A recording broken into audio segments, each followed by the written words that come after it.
In this video we'll be looking at simple equations. We're going to look at 4 types. We've 3 of them here at the moment. The 4 types come up all the time. So what makes these equations? They have equal signs. So it makes them an equation. If you don't have an equal sign, you have an expression.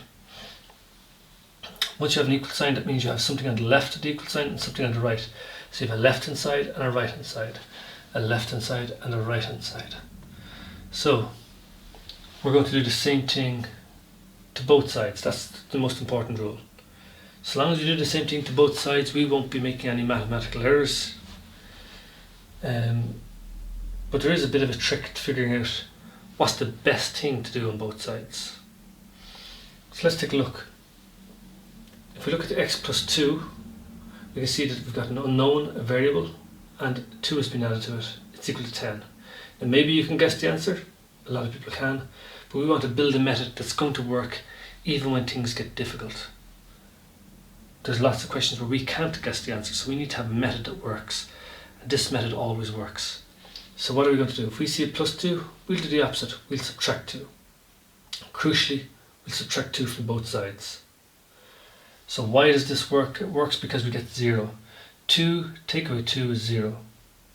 So that simplifies things. Instead of having an x and something else here, having 2 terms, we now only have 1 term. It's reduced the number of terms, it has simplified it. So plus 2 minus 2 gives you 0. So I don't have x plus 2 anymore, I have x, if you want, plus 0, or x minus 0. That's still x, isn't it? So if I write an x plus 0, if I want to do that, that's still just x. And on the right hand side, 10 take away 2 is 8. That's easy. Similarly, very similar in fact, this is the variable, the unknown, take away 6. Or it's going to be equal to 20. Again, we might be able to guess the answer. It's 26. 26 take away 6 is 20. We don't care about guessing. We want a method that's always going to work, even when it gets hard. So we see subtraction. We're going to add to both sides. Subtracting 6, we'll add 6 to both sides. This will always work. It's great. It's very easy. So minus 6 plus 6 gives me 0. So again, I can write in the 0 if I want, or like this, or leave it out. It's easier to leave it out. And 20 plus 6 is 26. But we're interested in this idea of getting 0. Where you're adding 0 or subtracting 0, that's not going to do anything. So we don't need to put it in to get our answer.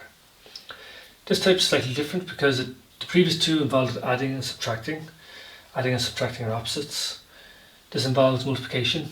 Our variable x is being multiplied by 3. So x multiplied by 3. Or 3 multiplied by x, whichever way you want to say it. So it's multiplication. We will divide by 3 to cancel out. We'll divide by 3 on both sides. Again, you have to do it to both sides. So 3 divided by 3 gives you 1. So it's going to be 1x, or you can write that as just x. 21 divided by 3 is 7.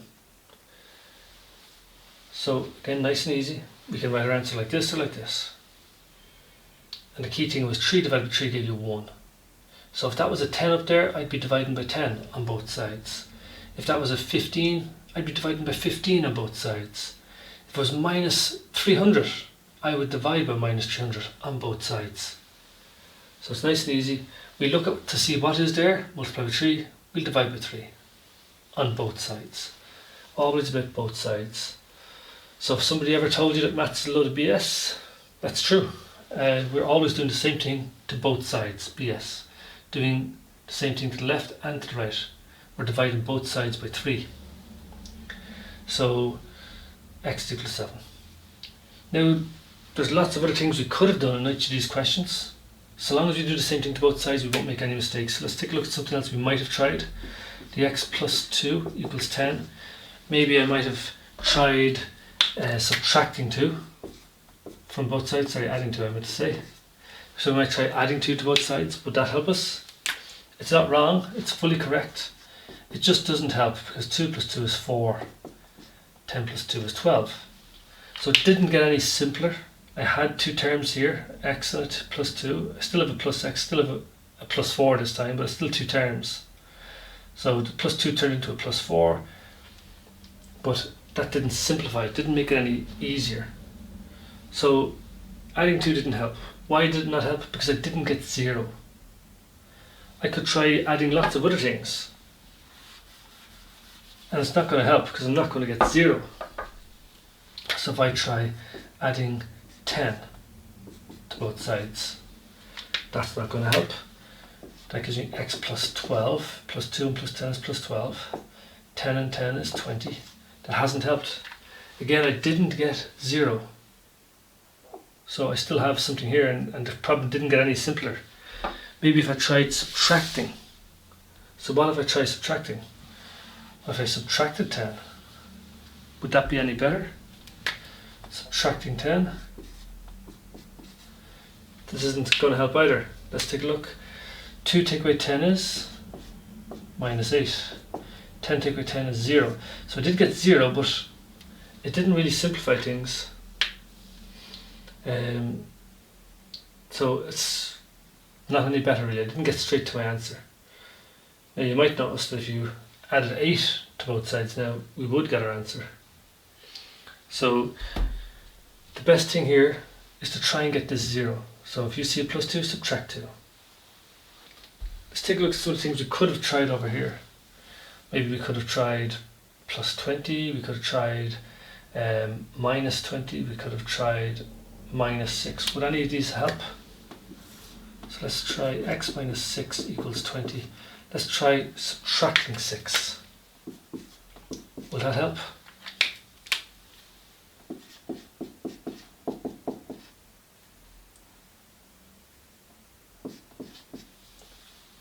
So it hasn't helped. Minus 6 take away another 6 means minus 12. 20 take away 6 is 14. So it's not wrong. This is fully correct. This was fully correct. They're both correct. No mathematical errors, but they haven't helped. It hasn't simplified things. Why? Because again, we didn't get 0. We would like to get 0. Now if I wanted to continue the problem here, I could. I see a minus 12. I could add 12 to both sides.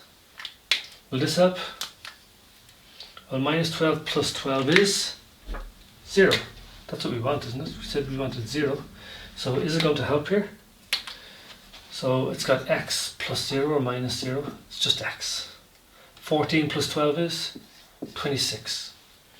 The same answer as above. So when we get these zeros, it's really helpful.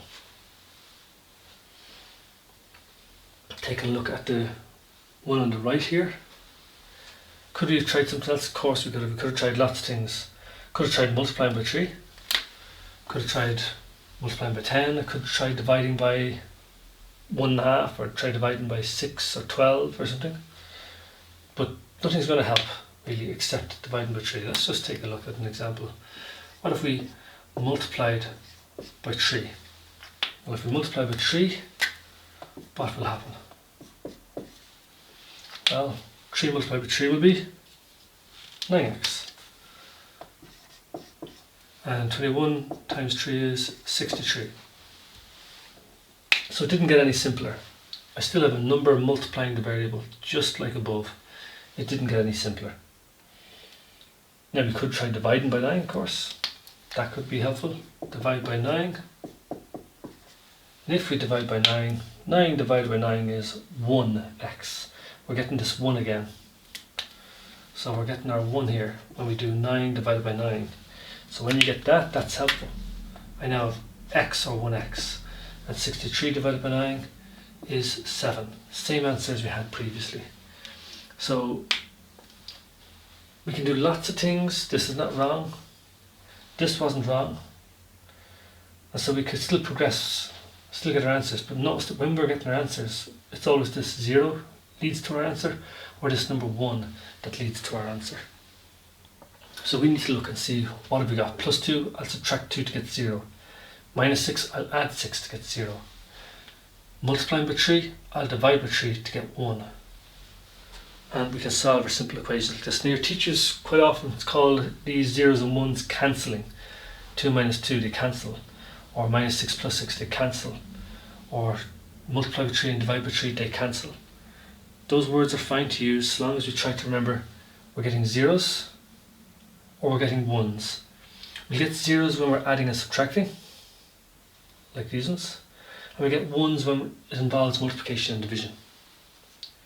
Remember that multiplying and dividing are the opposite sides, if you like, of the same coin. They're kind of the same thing. While adding and subtracting, they're opposites as well. They're kind of like the opposite sides of the same coin. So let's take a look. We said there was 4 types. We need to take a look at one more type. We've done adding, we've done subtraction, we've done multiplication. We need to do division. So here's our division example. We have our unknown variable being divided by 8. So we don't know this number yet. It's equal to 3. Now again, some people can guess an answer. They can see, well, that has to be 24 up there. 24 divided by 8 gives you 3, so great. That's nice if you can see that already. But we need a method that's always going to work for us. So we want a method that will always work. So again, we see division. We're going to do the opposite. We're going to multiply on both sides. The right hand side is easy. 3 by 8 is 24. This part's not so easy to see. It's hard to see. Perhaps the easiest way to see is nearly by cheating a little bit. What if the top number was 24? Hopefully this will help us to see why we're getting number 1 here. Let's take a little look. Let's say 24 divided by 8, and then we're also multiplying by the 8. Okay, now you might see that 24 divided by 8 is 3, then multiplied by 8 is 24. So you can see the top number doesn't really change. If we divide it by 8 first, you get 3, and then multiply by 8, you get back 24. So we start with 24 and we end with 24. 24 divided by 8 is 3, multiplied by 8 is 24. So we start with 24, end with 24. So you can see that's not really doing anything. So similarly, if the number was x, I just don't know what x is. If I start with x, I should end with x, because dividing by 8 and multiplying by 8 doesn't seem to be doing anything. Now, you can maybe look at this in a more sophisticated mathematical way. We said this was a little hard to understand, so we tried looking at it with this idea, but to be a bit more sophisticated about it, we'll take a look here. So we're trying to understand what's going on here, and we're trying to explain it in these steps here. We can see that we had x over 8, and when we multiplied both sides by 8, we're just going to look at what happens here on the left hand side. So this is the left hand side of our equation. What's happened? Well, we're multiplying by 8, so I show that here, just like we did here. So we're multiplying by 8. Now, you can rewrite that 8 as 8 over 1. So we've highlighted this 1 in green. We just pulled this 1 out of nowhere. We can do this though, because 8 divided by 1 is definitely 8. So we can replace 8 with something that is equal to whenever we feel like it. 8 divided by 1 is still 8, so that's okay. So that's not really, we don't need to be a genius to figure that out or to understand that. What about this next line? We can see the 1 and the 8 have swapped around, swapped positions. What's happening there? Again, think about this. We multiply fractions top by top, so 8 by x, and bottom by bottom, 1 by 8. So this bit of maths is telling me that on the bottom the 1 is multiplying 8. Well, 1 by 8 is 8. It's also true that 8 times 1 is 8. So on the bottom of both of these, if we multiply them out, I would end up with 8 on the bottom. So in other words, the bottoms haven't changed. Just the order is rewritten. The order is written differently. 1 times 8 or 8 times 1, they're still the same thing. But the key thing is, we now can see 8 over 8. That there is my number 1. So there's my number 1, shown here, also shown here. So we said 1 earlier was a key thing, here we're getting 1 again. So 8 divided by 8 is 1. So really this structure is x divided by 1, well that's x. And if we multiply by 1, that's still x. So this entire thing is just equal to x. I'm not suggesting that this is the right hand side of our equation. This is still looking at the left hand side of our equation. So this x is the 1x we have here. On the right hand side of the equation, 3 times 8 was 24. So the right hand side is very simple to follow. What's going on the left, it's a little trickier to think about, but hopefully this might explain it. Now, in practice, will I write this out every time? No. In practice, I'm going to do this. Nice, short, easy. I'll always remember that my fraction here, that means division. I just multiply by 8 and I get 1. A lot of teachers say that 8's cancelled. It's fine. It's fine so long as we remember it, as long as we understand this idea. So I'll just say that x divided by 8 and then multiply by 8, I get the number 1. I get 1x. So that's nice and easy. So we'll do another example of that because this is quite tricky.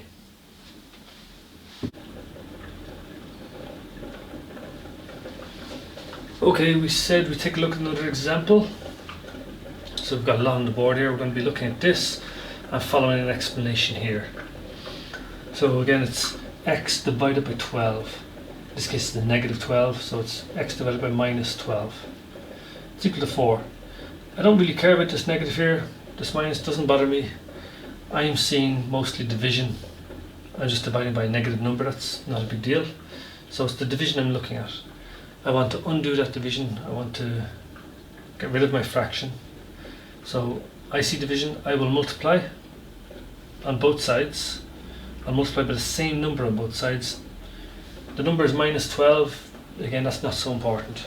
We're just multiplying by whatever number's on the bottom. Whatever we see here, we multiply by it. And again, I'm going to get the number 1. This is 1x.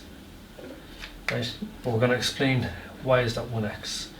4 by minus 12 is minus 48. That part's easy. So let's get an explanation for how did this become 1x. So let's take a look at our problem. The x divided by minus 12 is here. So we have x divided by minus 12. And we said we're multiplying by minus 12, shown in blue. Shown here. So as we look to the next line, we see that we've put in a green number 1 here. We've pulled this number 1 out of nowhere. It's kind of in our heads we found this number 1, and it stays with us all through the problem. This number 1. But that's okay because again, minus 12 divided by 1 is minus 12. So we've replaced it with something that is equal. We can do that whenever we want. And it's a very useful thing to do.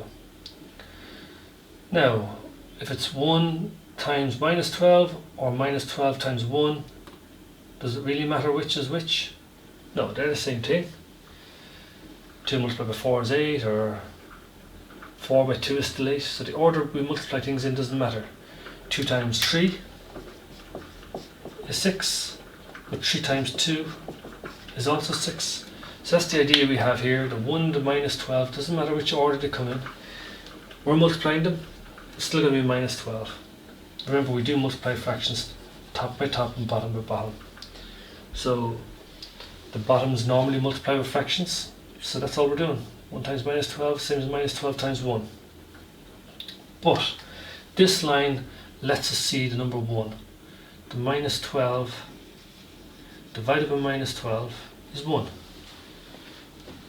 Any number divided by itself will always be 1. So that's where this 1 comes from. That's where this 1 comes from. So this of course remains with us. What is x divided by 1? Well, it's x. And if we multiply by 1, it's still x. So we have 1x only.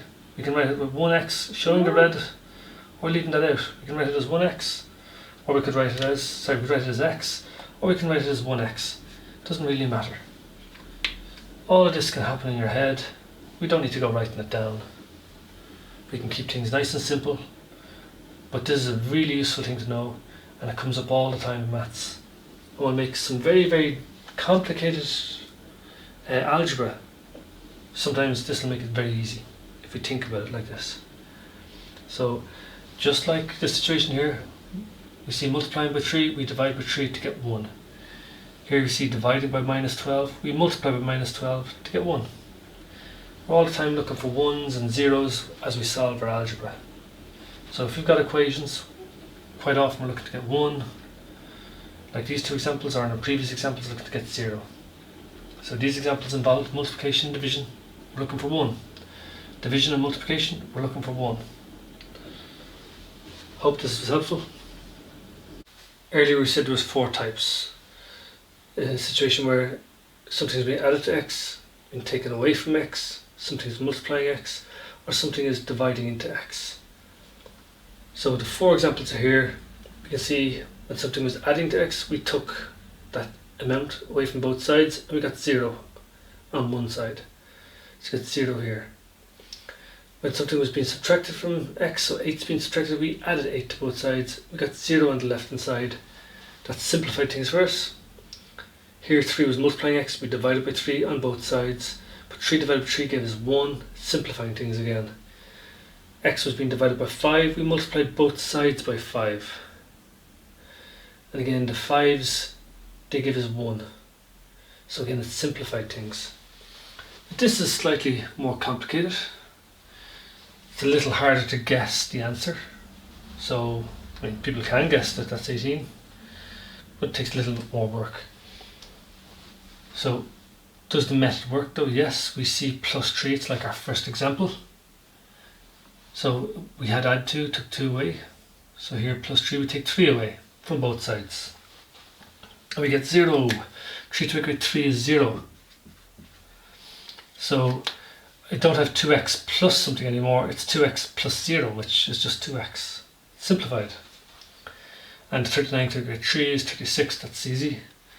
I have 2 multiplying x, so I can divide by 2. And dividing by 2 on the other side gives me 18. But again, this 2 divided by 2 gives me the 1. So it simplifies. The zeros and the ones, that's what's simplifying things for us. Let's take a look at another example. This one maybe isn't going to work out so nice, it might be a decimal answer. So let's take a look at what happens when we get a decimal answer. And they'd be harder to guess, wouldn't they, if you get a decimal question. So let's say it's 2x plus 8 is equal to 39. So we'll approach it in the same way, the plus 3, the plus 8, approach that the same way. We'll take 8 from both sides. And that'll leave us with 2x plus or minus 0, so that's going to be nice, and 39 take away 8 is 31. So we've got our 0 again. That's why it's simplified, that's what made it a little easier to solve. We can divide both sides by 2 now.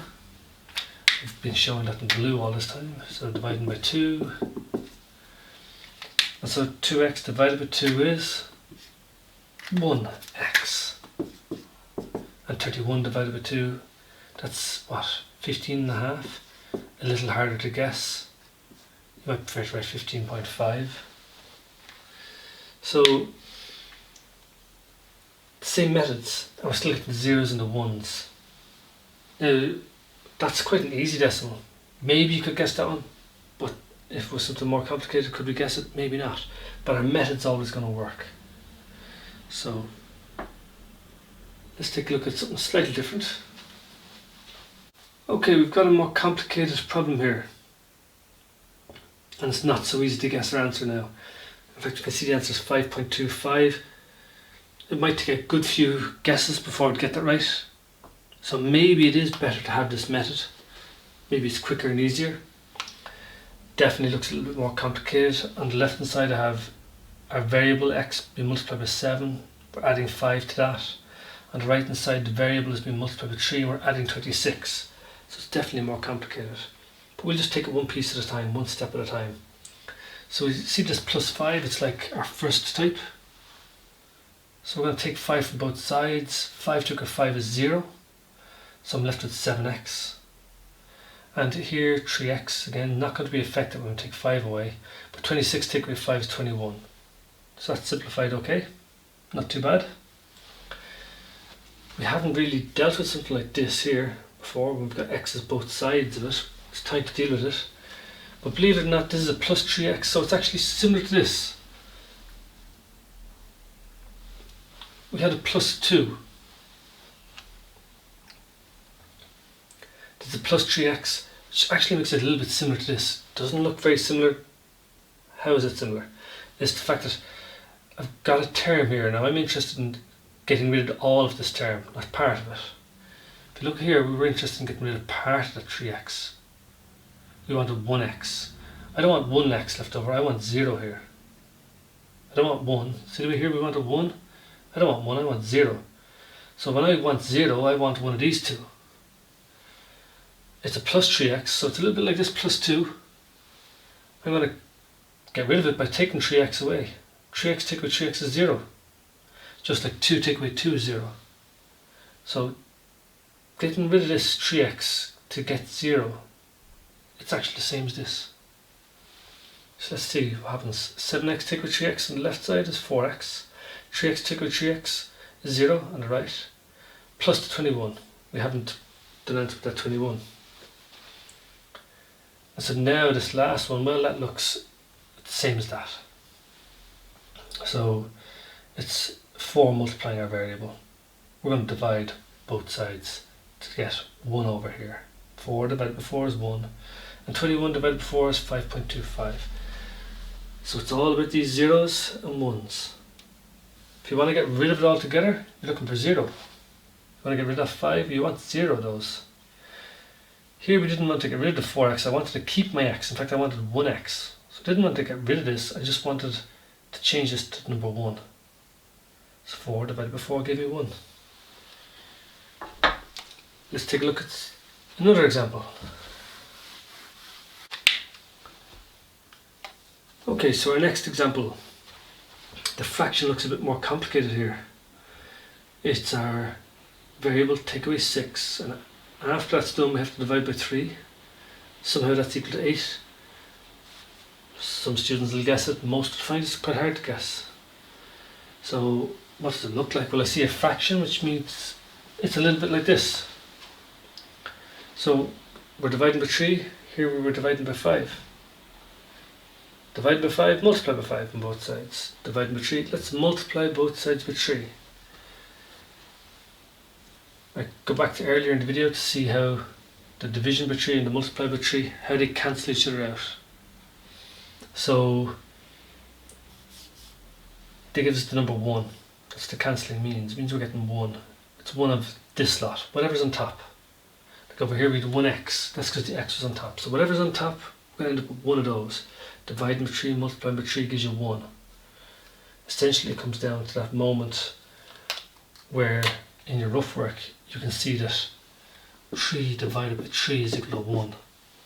So this 3 here is being divided by this 3, it's giving you this 1. So there's only one of these.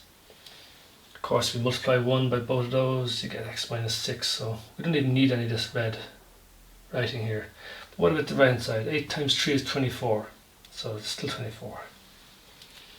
Continuing on, x minus 6 looks a bit like x minus 8.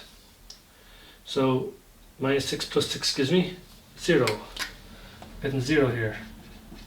So I'm left with just x. X plus 0, x minus 0, it's still x. But 24 plus 6, that's 30. Hopefully they're starting to get easy. Let's look at another example.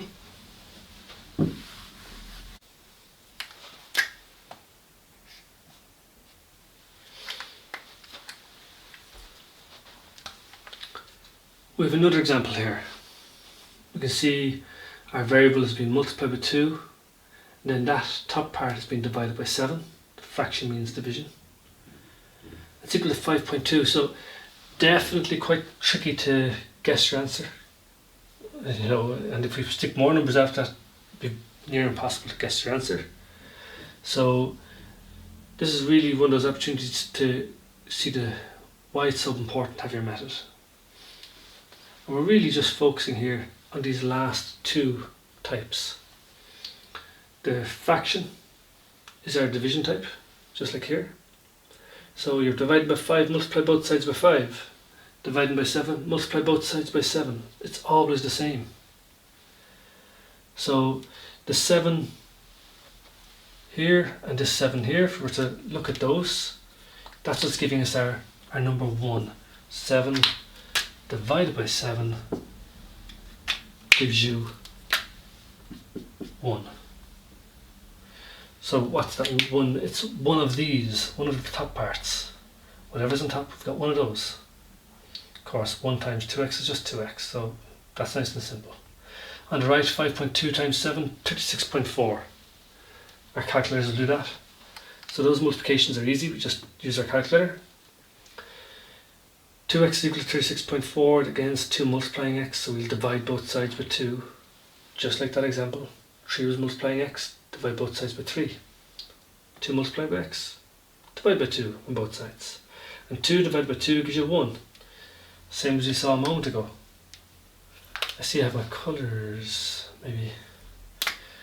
To do this, 2 divided by 2 is going to give us 1. So again, this is explaining what's happening here. It's just 2 divided by 2 gives you 1. It's the same thing up here. It's the 7 being divided by that 7 as 1. Maybe it's easier to see here, but it's the same thing. 2 divided by 2 is 1. 2 divided by 2 is 1. On a calculator, 36.4 divided by 2 is 18.2. So that's easy. Just use the calculator. When we're presenting our work, we don't have to show these. You can, of course, but once you get really, really good at these, you can leave this out. You could even leave this out. And of course we could leave the 1 out. So as we get good at these, our maths is going to be quite short. Everybody who's learnt maths, your examiner will understand you've multiplied both sides by 7. And they'll understand you've divided both sides by 2. So we've divided both sides by 2. Now still there's no harm in showing it, so anytime you want to show it, please do. And it only takes a few seconds to show it. So we can definitely do that. And of course, we know that we're getting one of these from the top, because 7 divided by 7 is 1. And we know that we're getting 1 here because 2 divided by 2 is 1. Hope it's been helpful.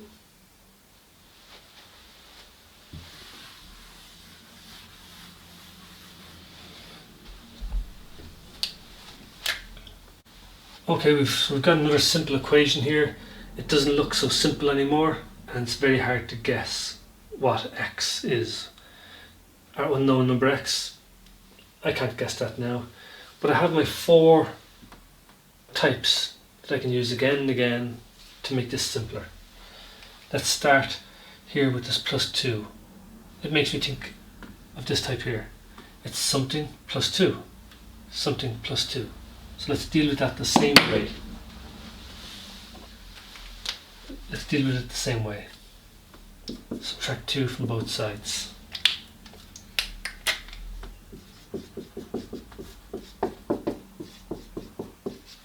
So, minus 7, take away 2 is minus 9. 2 take away 2 is 0. That's the key step. I now have a fraction that I would like to deal with. It's like this type here. So dividing by 5, multiply by 5 on both sides. Dividing by 7, multiply by 7 on both sides. Let's multiply by 7. Now the 7 divided by 7 is going to give me 1. Just like over there. 1 what? Well, whatever's on top. So in this case, on the top we have 3x minus 4. So I have one of those. And 2x minus 9 times 7, what's that? We can go to some rough work maybe. 7 multiplied by 2x minus 9. You might recall that the 7 has to multiply both terms. 7 by 2x, 14x. 7 by minus 9, minus 63. So we can put those here.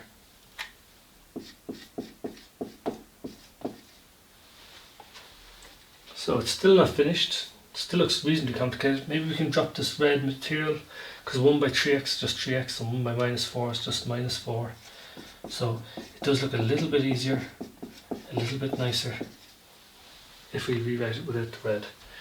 We're going to need to continue. Going to be some work, but before we go, we're making progress because we're using our zeros and our ones. Okay, continuing our problem. It's still quite complicated, but we will get easier. as long as we keep using our 4 types. So here I have a 3x.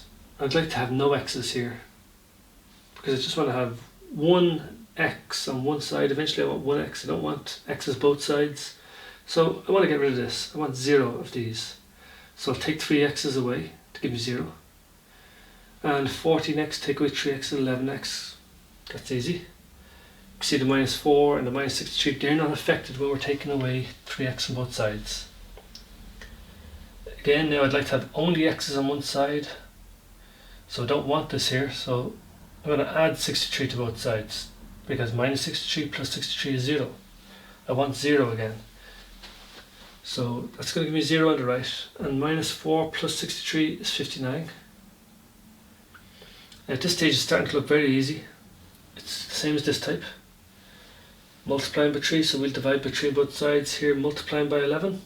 Our unknown has been multiplied by 11, we'll divide by 11 on both sides. So again, 11 divided by 11 is 1, and 59 divided by 11 is 5.366, or 36 forever. We've got recurring dots on the 3 and the 6. Again, if you're putting these into the calculator, you're making a division here, make sure the 59 goes into the calculator first. It's 59 divided by 11, not. That is our answer.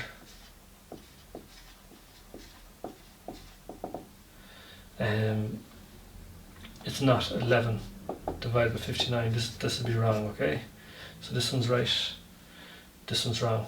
Make sure you put the 59 into the calculator into the calculator first. So this is 59 over 11. It's always the top of the fraction goes into the calculator first. So we're seeing that what looked like a very difficult problem could be made easier and easier step by step by just using our 4 methods, and it takes practice. So best of luck with your practice. Okay, there's some questions here to practice.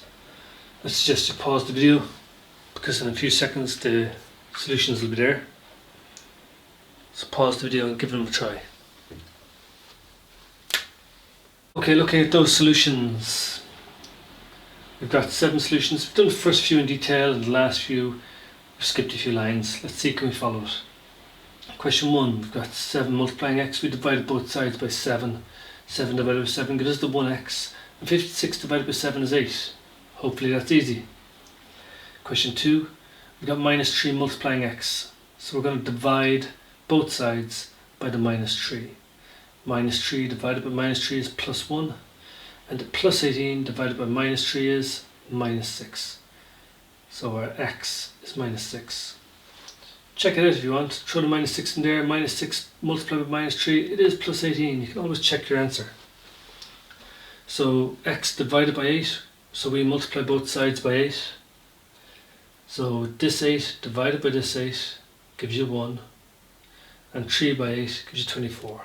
Again, throw your answer back if you want. 24 divided by 8, it is 3. Up here we have our variable being divided by 8 and then there's a 2 being added. Well, we're going to deal with that 2 first. We're going to subtract 2 from both sides. Here we're getting 0. So we're left with only x over 8. And 7 take away 2 is 5. This is division, dividing by 8. So we can multiply both sides by 8. We haven't shown it. That's okay though, we should be getting familiar with this. If we multiply this by 8, we should get 1x. We can show that if we want, maybe. We're getting the 1x. But 5 by 8 is 40. Here, again, we're not showing what we're doing exactly, but we can see something's happened here. There was a division by 7, we must have multiplied by 7. 21 times 7 is 147. So yes, we definitely multiplied both sides by 7. And what did we do to get from here to here? Well, the 3 is turned into a 1. So we have divided by 3. There was multiplication, we're now dividing to get 1x. 3 divided by 3 is 1x. So 147 divided by 3 is 49. Question 6. We've the variable being multiplied by 2 and adding 4. Well, if we see add 4, what are we doing? We're taking 4 away from both sides. We're getting our 0 here. So we're left with 2x on the left hand side, and on the right, taking the 4 away we get 11. This 2 is multiplying x, divide both sides by 2, you get 1x. Okay, we could show the 1 if we want, we could show our 0 if we want. Okay, but 11 divided by 2 is 5.5. We've done 2 things into one line here, because we're feeling confident, hopefully we're getting good. Get good at this. I don't want this 2x, I'd like to have 0 x's here. Remember, I only want x's on one side of my equation. So I've taken 2x from both sides. That's how the 8x became 6x. And of course, if I take 2x away from here, I get 0. But I did something else as well. I had a plus 2. What's happened to it? It's become 0 as well. We must have took 2 away. Does that make sense? 30, take away 2 is minus 32. Makes sense. So we did 2 things in that line. Last line, we just need to divide by 6. The x is being multiplied by 6, so we're dividing by 6. So we're going to divide 32 by 6 to get minus 5.3333333, or minus 5 1/3 is perhaps the nicest way to write it. Hope it's been really helpful. Throw us a question. If you see a problem that you can't seem to solve, maybe we haven't covered it here, but this will cover a huge number of situations. So I hope this has been really helpful. Always watch your signs. Remember, when you're adding, subtracting, you're using a number line or a calculator. When you're multiplying and dividing, make sure we're following those rules that like signs give plus. Things like plus 2 by plus 3 is plus 6, or minus 2 by minus 3 is plus 6. And when the signs are different, a plus 2 and a minus 3 multiplying, the answer is going to be a negative 6. So just look out for your signs, follow your 4 rules. We should find a lot of problems become a lot easier. Good luck.